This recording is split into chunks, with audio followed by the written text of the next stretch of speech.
3 poin mutlak diambil Indonesia saat menantang tuan rumah Bahrain dalam pertandingan malam ini atau Kamis malam ini pukul 23.00 waktu Indonesia Barat. Karena 3 poin itu mutlak direbut agar memuluskan langkah Indonesia merebut 1 dari 2 tiket langsung di putaran ketiga ini untuk lolos.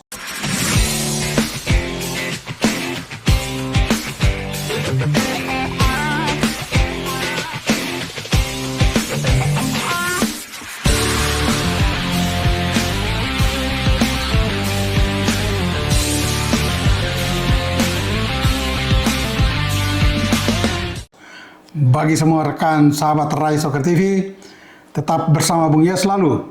Dan jangan lupa like, comment, and subscribe. Saya memang memilih judul ini ya, kelihatan sangat percaya diri, bahkan optimisme yang tinggi. Tetapi ada berbagai alasan dan beberapa alasan yang memang mendasari saya untuk memilih judul ini, yaitu saatnya Indonesia meraih 3 poin penuh. Kalau melihat target PSSI ya dan juga target Indonesia untuk lolos ke Piala Dunia, maka sekarang bukan lagi targetnya untuk memperbaiki peringkat FIFA kita. Karena peringkat FIFA otomatis sudah lewat. Kita sudah ada di peringkat 120 sekian. Dan ini sudah merupakan prestasi tersendiri ketika STY mulai menukangi atau pelatih Sintayong mulai memegang tim nasional kita pada tahun 2019. Sehingga kita tinggalkan dan lupakan sementara bahwa tim kita sudah berprestasi dengan memperbaiki peringkat. Memperbaiki peringkat FIFA itu adalah satu hal yang perlu dan membanggakan. Tetapi tujuan dan gol utama dari timnas yang sekarang dibenahi secara total, secara luar biasa oleh Erick Thohir adalah golnya mencapai dan menembus Piala Dunia 2 tahun mendatang di Amerika, Meksiko, dan Kanada. Nah, untuk itu, seperti yang dikatakan oleh Erick Thohir, bahwa dari sisa 8 pertandingan, kita harus bisa merebut dengan menyelesaikan 10 pertandingan adalah 15 poin. Sekarang kita hitung-hitungan. 2 pertandingan telah terlewati dan kita hanya memiliki atau mendapat 2 poin. Ada 8 pertandingan sisa. Nah, 8 pertandingan sisa ini mutlak kita memenangkan 2 dari Bahrain dan 2 dari Cina. Nah, untuk itu, walaupun kita dalam kapasitas sebagai tim tamu melawan Bahrain dan juga menantang Cina nantinya, kita mutlak harus menang. Begitupun saat kita menjamu Bahrain dan Cina, kita juga harus menang. Ini harus. Tidak ada pilihan B-nya, hanya satu pilihan, menang. Dan kalau kita bisa mengatasi 2 tim ini dalam 4 pertemuan, ya 2 lawan Bahrain, 2 lawan Cina, dan kita memenangkan semua pertandingan itu, maka kita bisa merebut 12 poin. Dengan tambahan 2 poin yang sudah kita punya, akan menjadi 14 poin. Saya mengabaikan pertandingan kita melawan Jepang 2 kali. Anggap saja kita kalah. Nah, kalau sudah melakukan itu, sukses melakukan itu, kita mengalahkan Bahrain 2 kali dan Cina 2 kali, kita tinggal merebut 1 poin terakhir dari 2 laga melawan Arab Saudi dan Australia. Kita cukup menang salah satu dari 2 tim itu untuk mendapat 15 poin. Karena 15 poin ini bisa mengantar kita lolos langsung atau minimal ada di peringkat ketiga dan keempat yang bisa membuka peluang kita juga untuk meraih tiket di putaran keempat atau kelima nantinya.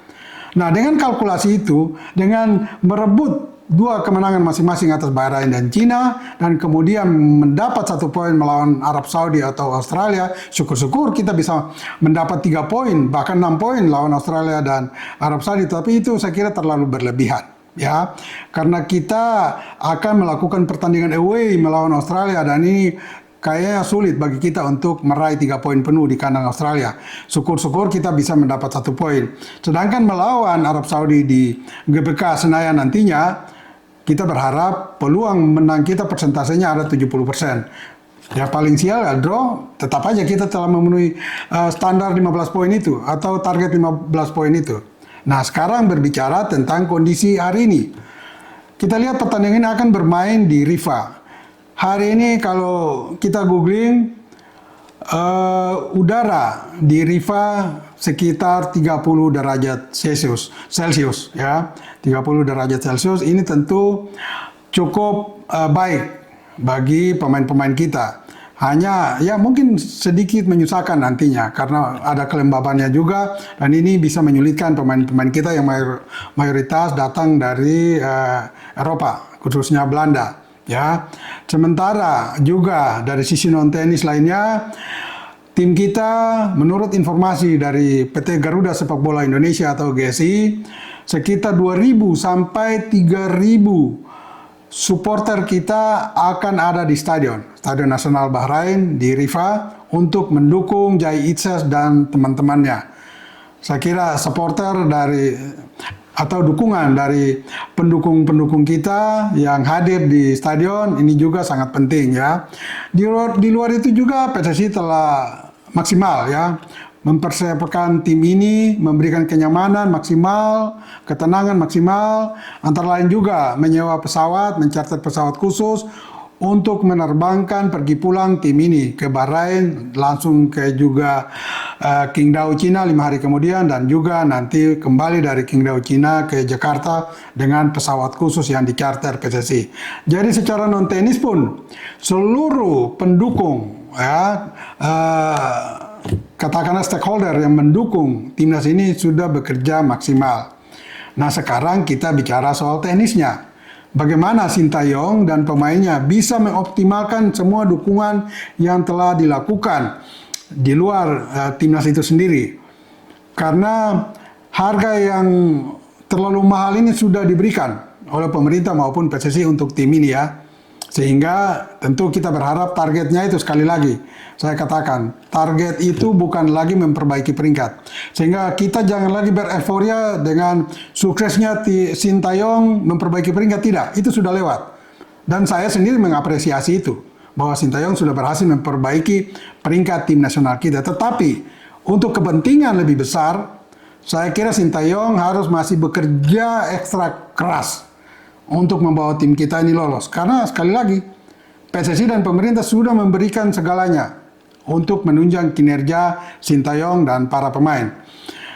Nah, bagaimana urusan tenisnya nanti?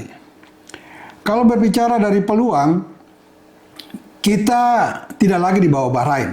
Ya, walaupun selama ini dari 7 kali pertemuan, kita memenangkan 2 pertandingan, 2 kali draw, dan 3 kali kalah. Dan kekalahan terakhir kita atas Bahrain terjadi tahun 2012 ketika kita digunduli 0-10. Ya, namun ada beberapa alasan, ini bukan pembenaran tentunya, tetapi kita lihat juga fakta saat itu kondisi federasi tidak dalam keadaan yang baik-baik saja.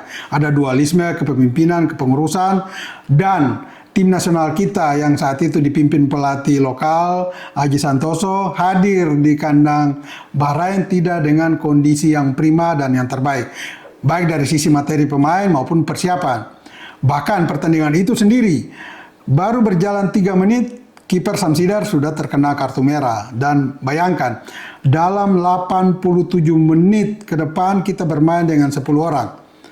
Ya, sehingga ya wajar saja kita kalah dan dengan skor yang sangat telak. Namun kini tentu berbeda. Indonesia hadir dengan kekuatan lebih baik, bahkan sedikit di atas Bahrain. Mengapa saya yakin betul sedikit di atas Bahrain? Karena saya punya alasan untuk mengatakan itu. Ya, mayoritas pemain kita datang dari daratan Eropa, lebih khusus dari Belanda. Dan Belanda yang terkenal dengan salah satu negara yang sepak bolanya sangat maju, bukan di Eropa saja, di dunia tentunya. Walaupun mereka datang dari pemain-pemain lapis 2 ya di Belanda atau di Eropa. Tetapi kalau untuk bersaing di zona Asia, apalagi melawan tim-tim mediocre seperti Bahrain dan Cina, seharusnya kita bisa memetik kemenangan dan unggul atas Bahrain dan Cina. Karena kita punya itu. Ya, saya kira Jai Itzes dan teman-teman sangat unggul dalam sisi teknik individu maupun kerjasama tim. Tinggal bagaimana sekarang, ya, didukung oleh taktik dan strategi yang baik dari Sintayong dan diimplementasikan, dijalankan oleh pemain ini di lapangan dengan tepat, maka hasil kemenangan bagi kita saya kira bukan sesuatu yang tawar-menawar atau sesuatu yang mudah-mudahan, tetapi mutlak kita akan menang. Ya, karena ya saya katakan tadi, why not? Mengapa kita tidak menang? Kita punya itu kok. Secara kualitas pemain kita lebih baik dari Bahrain, baik individu. Tinggal bagaimana mereka mengoptimalkan kelebihan itu untuk meraih poin juga terhadap Cina nanti. Nah, ini yang perlu kita tunggu ya.